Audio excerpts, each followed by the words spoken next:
ដើរស្រមៃអោដល់ថ្ងៃអីចៃដន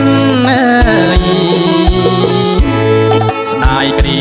សាយយន់អោនៅបនអីទាយដែកចំប៉ាមួយតងបាំងស្លឹកចំមែកប្រលឹងកែភ្នែកថតជាប់រូបស្រីជើណាកែវណានាងណាខ្ញុំលួចសួរក្មេងអោរត់លេងអីគប់វងក្មេងនោះអាអងអោមិនចង់អីចេញស្ដីជួនជាជុំពើប្អូនចំប៉ាស្រី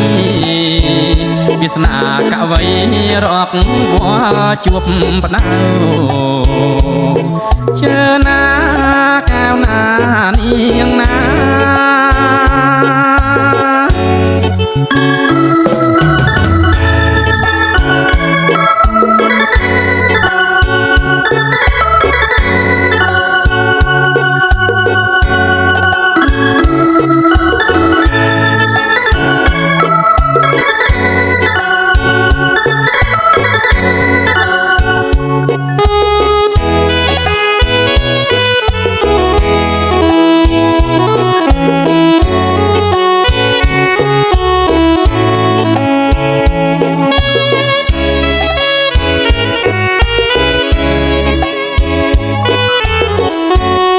អូនដើរកិច្ចប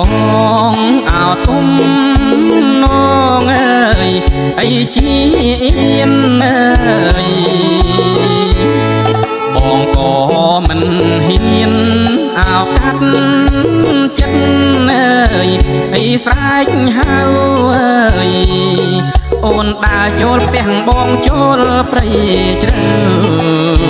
បងកាច់កាស្មៅដាំហើយគិតថាជើណាកែវណានាងណាកំពុងសាំងពីអោនេះរីងអីល្អឯងសាបនទីដែកអោអងក្លិនអីចំប៉ាបងកាត់បែដងទុកចងផ្កាស្លាសំពះមេបាសុំទៀនពរជ័យជើណាកែវណានាងណា